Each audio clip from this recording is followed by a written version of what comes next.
Welcome back to Today's Health. Today we're talking about GERD with surgeon Dr. Zubin Bhesania. Doctor, to recap for our viewers, what again are the symptoms of GERD?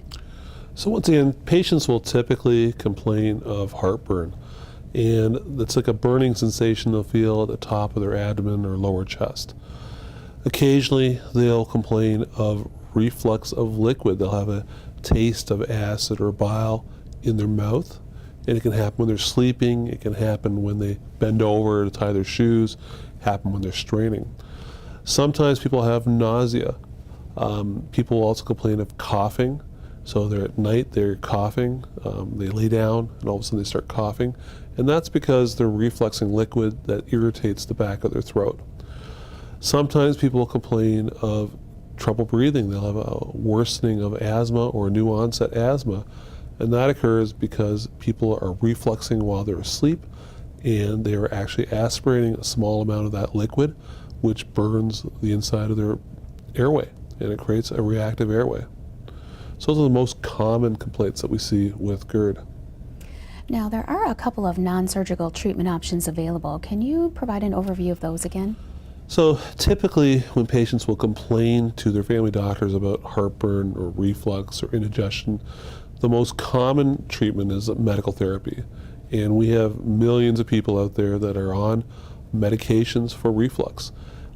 They fall in two classes of drugs. One is the H2 blockers, and one is the proton pump inhibitors. And they both work well. The proton pump inhibitors typically work a little better, and depending on a patient's drug insurance, the doctor will prescribe them one of these drugs to help with GERD. Now, by taking some of these medications, will it actually cure the GERD, or does it just help with the symptoms? So it doesn't cure GERD. So what happens is you take the medication, it decreases acid production, so when you do reflux, it doesn't burn as much. And that's how these products work.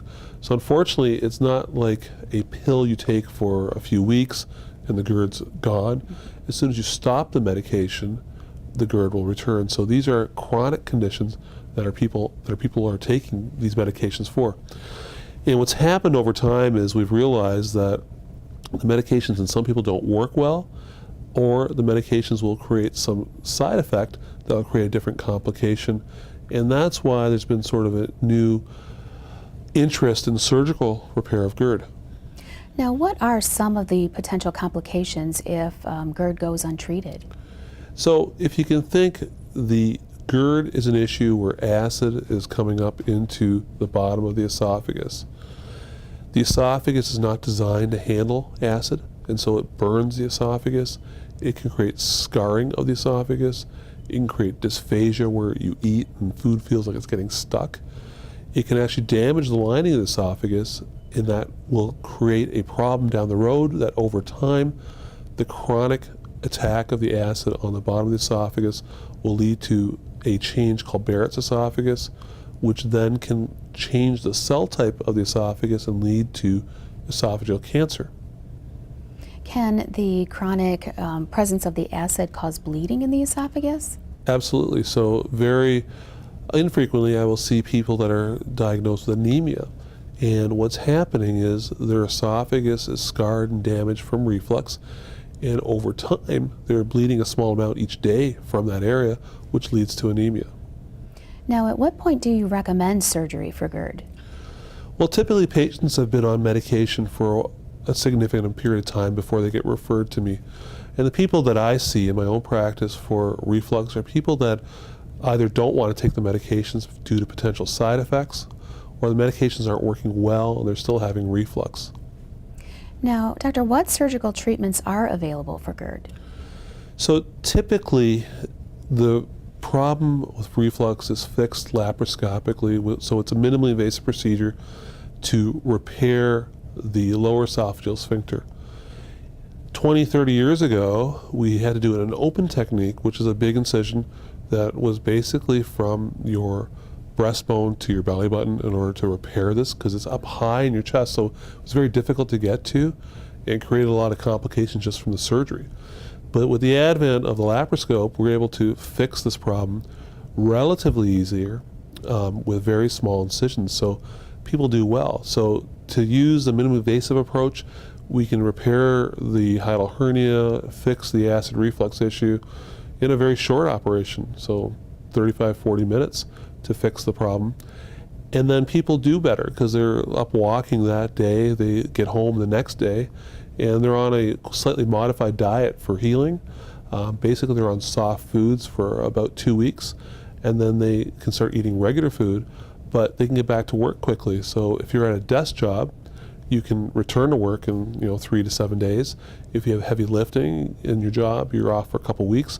But people don't have a significant amount of pain with the procedure, and they get back to normal recovery pretty quick. So treatment has come a long way with the invention of the robot and minimally invasive procedures. Correct. So what is the name of the procedure that you use to correct GERD? So the most common procedure is the Nissen Fundoplication, and it was created by Dr. Nissen back in the 50s. So in this procedure, what we're doing is finding the hiatal hernia, bringing the contents of the hernia back down within the abdominal cavity, and then closing the hole in the diaphragm. And the muscles of the diaphragm are called the crus. We actually close the crus around the esophagus. So part of the key treatment of reflux and why reflux happens is with the hiatal hernia, the esophagus goes up into the chest slightly. It needs to be within the abdominal cavity. And so by bringing it back down to its normal position, we sort of recreate normal anatomy and improve lower esophageal sphincter function. Now, there's another procedure using a LINX device. Can you tell us more about that? Yeah, so this is a newer procedure, and it's done laparoscopically.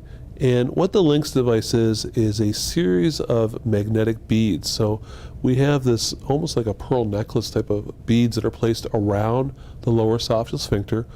And what they do is help close it. So what happens is when you're not eating, the magnets sort of stick together and create pressure on the lower esophageal sphincter. And then when you do eat, they don't have enough strength. The food gets pushed through, but then it closes back. And so it's an operation that's done laparoscopically in order to improve lower esophageal sphincter function. Now, what does recovery look like for both of these procedures? The recovery is pretty similar. Once again, these are minimally invasive procedures. They're very small incisions, 5 to 10 millimeter incisions, and people recover very quickly. It's almost an outpatient procedure. Wow, that's great. How long does it take before you know if the procedures are successful? Typically, people will have no more reflux right away. They'll know right away. And we actually stop the acid medications right away. So once you have this procedure done, you should never have GERD again. Correct. I mean, the GERD should be dramatically improved. People may still have some if they overindulge and have a big meal, and occasionally can happen, but it should be significantly improved. Doctor, this has been great information today. Thank you for joining us. Thanks. And thank you for watching. If you have questions, need a physician referral, or have suggestions for topics you'd like to hear more about, you can contact us by calling Health Access at 1-800-228-1484. You can also watch Today's Health, request a copy of our program, and access other reliable healthcare information by visiting our website. As always, tune in next time to Today's Health. Today's Health is brought to you by McLaren Port Huron.